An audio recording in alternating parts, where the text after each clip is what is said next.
Alan Scott, Green Lantern #1. Well, if you're a fan of my stuff, then you know that I love the Golden Age characters. JSA is awesome, and they've kind of been relaunching a lot of these. Green Lantern is interesting because it was the first, so I've got statues and stuff. It was actually the first statue I'd ever purchased.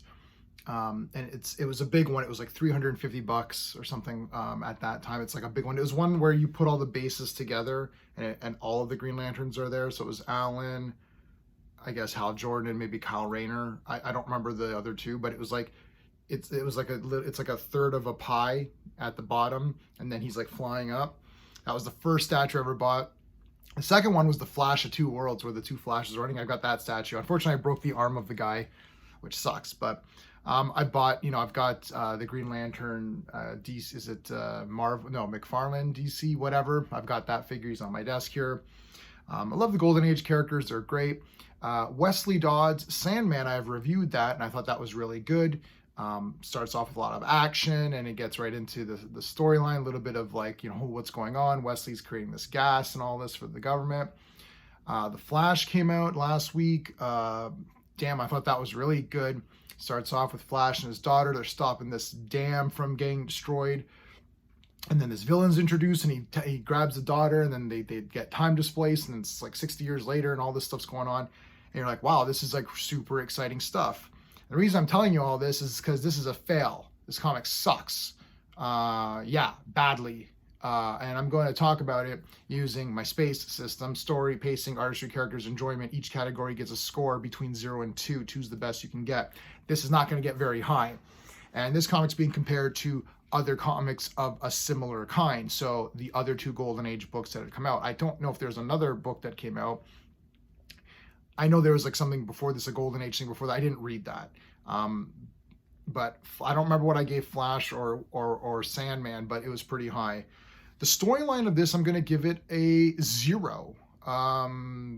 There is nothing happens. So the beginning of this, the beginning of the Flash, Boom, who is Joan Garrick, his daughter, and him, so she's a new character, retroactively said she's the daughter, whatever.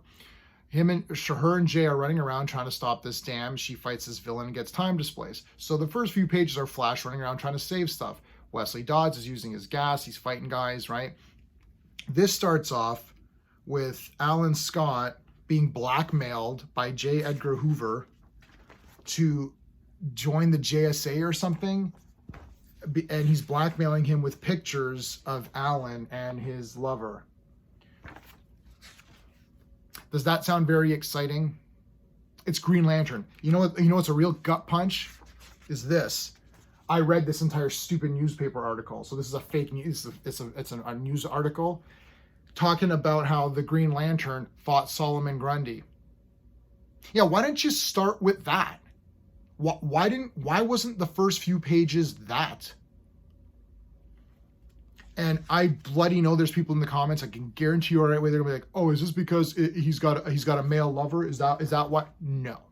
If this was a female, let's say this was a female, it's still boring. It's boring. And J. Edgar Hoover's what? So perhaps he's blackmailing him because they're having sex before marriage. Perhaps maybe that would be why he's blackmailing him. Like, what the hell is this? What does this have to do with Green Lantern? Isn't Green Lantern a sci-fi thing?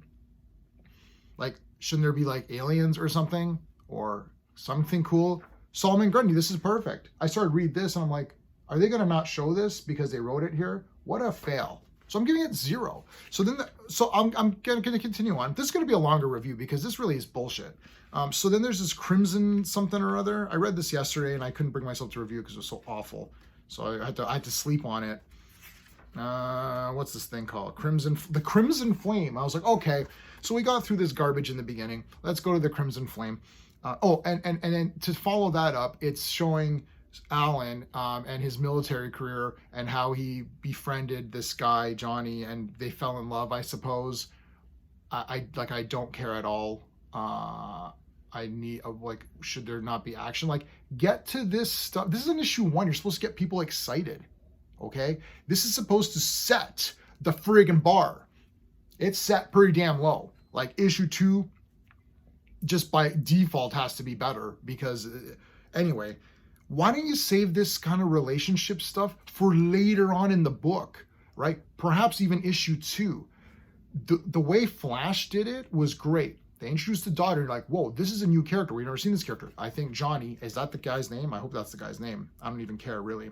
So Johnny's a new character as far as I know. So we'll get the backstory. We didn't get anything on Joan. It's like she's the daughter, that's it. And then we have to just imagine how that went.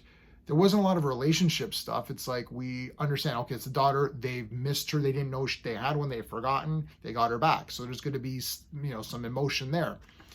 Why don't you? So the big thing, spoilers, the big thing of this is that at the end, Johnny is going to look like he's the villain or something, right? Or whatever. I think he's the villain or maybe not. I couldn't even really get what was going on.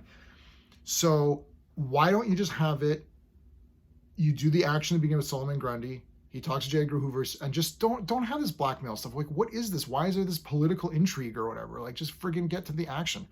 And then say, okay, and just say there's a Crimson Flame right now. So the Crimson Flame is this flame that's in water that continues to burn. I thought, oh, that's kind of neat.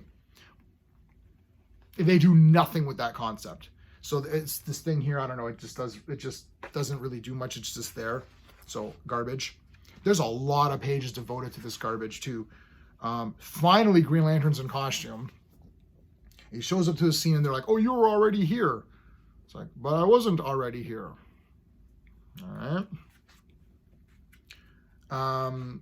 Then they show more backstory. And it's like, oh, look, here's the guy that's dead.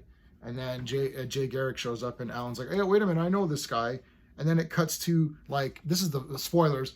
Alan Scott is like in some insane asylum or something. I don't get it. Or he's a prisoner or what. That is your Green Lantern #1 to get you excited. Let's get excited. I can't wait to see Alan Scott in like insane asylums.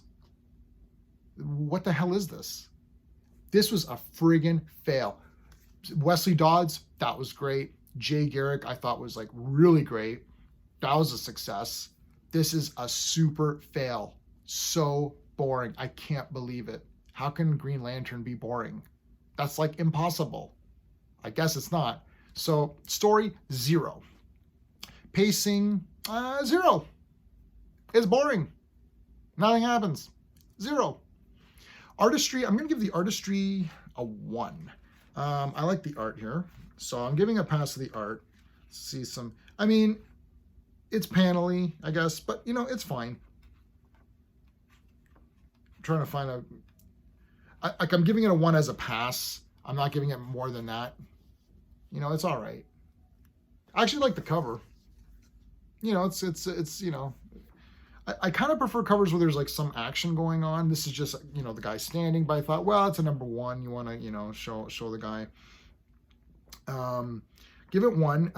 Characters, I'm going to give characters 0. Like, I could care less about Alan Scott, Johnny in this comic, J. Edgar Hoover, there's no villain or whatever. It's just nothing. There's no character. And they think, this is what these writers think. They think that they've done some character development because they're like, ooh, we're showing this relationship with another man. Oh, isn't this provocative? Oh my God. We don't care. We're over it. It's not provocative. It's not titillating. It's not, oh, this is exciting. What's going to happen? It's not, no, it's nothing. They're like, oh, are we committing a sin by us having a relationship? Are we sinning because we're having sex? It's like, and we're not married. And what the hell does that have to do with friggin' Green Lantern doing cool shit? 0 to do with it. 0. Like, again, let's say it was a female. Okay, it's a female this time. Yeah, but I don't care. Because they're looking like, oh, should we be in this relationship, Scott? We're not married. Oh, I don't know a female character. I don't know Alan. Like, what the hell is the, like, when did this happen in like Superman comics? Like, when did it happen with Wesley Dodds? When did it happen with Jay Garrick that just came out? #1 is supposed to get you pumped up. I read that Flash comic. I was like, oh, hell yeah, I gotta get issue 200%. Gotta pick that sucker up. This is like, arg. Oh, what's gonna happen in the prison with Alan? I don't know. He'll be treated like crap. Then he'll get out, I guess. And if they're going to do this mind thing, like Moon Knight back and forth, oh, it's in his mind or whatever. Bleh. Like, if that's Moon Knight's thing, then let it be Moon Knight's thing. Why does Alan Scott need to have that? You know what the other this is another thing. This is how dumb these people are. Enjoyment 0. I'm giving this 1 out of 10. They released, I bought this. So I actually read this on digital. I read this on digital before I purchased it. So I read it on digital and I thought this was awful. I still purchased it anyways because it's a number 1. So I was like, well, I should have a number 1. And at the comic shop, ta-da, look what's on the shelf here. Like how, so you want me to read this so I can see how awesome Alan Scott's going to be, and then I read this trash? Was that the marketing? Like, here's the new, shit stain burger right alongside our fabulous cheeseburger. It's like, well, why would you, like, nobody wants this thing.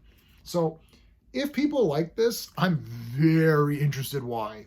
Please tell me why you thought this was really good. This was boring. If we accept all of the other stuff, oh, Alan Scott's gay now, we're retro, or he's bi, I don't know. They're retroactively saying, oh, now he's gay or whatever. I think that's actually wrong, and I actually think that's like pandering, and I think that I think the gay community isn't really happy with stuff like this, to be honest. I only have a couple of friends, and they're not happy about it, but they're just like, well, I guess, they want more representation or, whatever, right? Well, there was Ghostmaker in Batman. He's an awesome character, and they introduced him by being awesome and kicking the crap out of people. This is like boring and crap. So what am I supposed to take away from it, right? Think about that. It's like, okay, if you want Alan Scott to be gay, then make him gay, but make him awesome. Make him destroy people. He comes in, saves the day. How does this make it look good? Like, this is boring. Like, I would think that if you're going to do this, this is the same thing with these other diversity characters. It's like, you got to make them exciting so that people get into it, right? Like, Alan Scott should come in here and fought Solomon Grundy, kicked the shit out of Solomon Grundy, then went home to Johnny, and they start making out and have dinner, right? Or they have dinner and start making out. Then you'd be like, yeah, Alan Scott went, kicked the shit out of Solomon Grundy, then came back to his male lover. No, this is like blackmail, and then why does he need to be blackmailed into joining the JSA or whatever? I don't understand, right? So it's crap. It's crap. You got to make it cool. That's it. Nobody cares. There's some people that might really care and be upset, and they have a valid point to be upset, but I actually don't really care. You can make everybody gay. Flash is now gay, whatever. But where's the excitement in the comic book? Like, my least favorite thing growing up reading Superman was Lois and Clark's relationship. That was my least favorite thing. I want to see Superman fight people. I don't really care. It's like, same thing here. You got to make this exciting for people, okay? And that did not happen. So read this one, skip this one. All right, let me know what your thoughts are on this. I know this is going to be a pretty divisive one here. I'm being as fair as I possibly can. 1 out of 10, that might seem extremely low, but I'm telling you, the story did nothing for me. Nothing exciting happened. Pacing was boring. It was boring. Art was okay. Characters couldn't care less. Joan Garrick is a brand new character that I only heard about or read in issue 1. I did not read. I don't know if she appeared in those other Golden Age things that had come out with Stargirl and stuff. And I thought she was bloody awesome. And this is another, oh, here we go. We got to insert a little stupid kid to make it go, oh, we got to have a female Flash now. There's got to be a new female Flash. And of course, she's going to be Smarty Pants, right? Oh, we got to introduce this. Oh, because we have to make it diverse and all that. Right, they did that, but she was cool. Man, she saved people. And the second she appeared back, she was displaced in time. She came back. She heard the police radio. Boom, went to go save people. Right, because she's action-packed. She's a woman of action or a girl of action or whatever the thing is. I don't know anymore.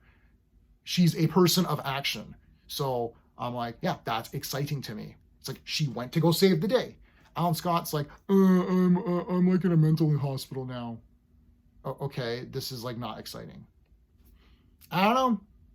Call it, say whatever you want. Let me know in the comments. All right. Until next time.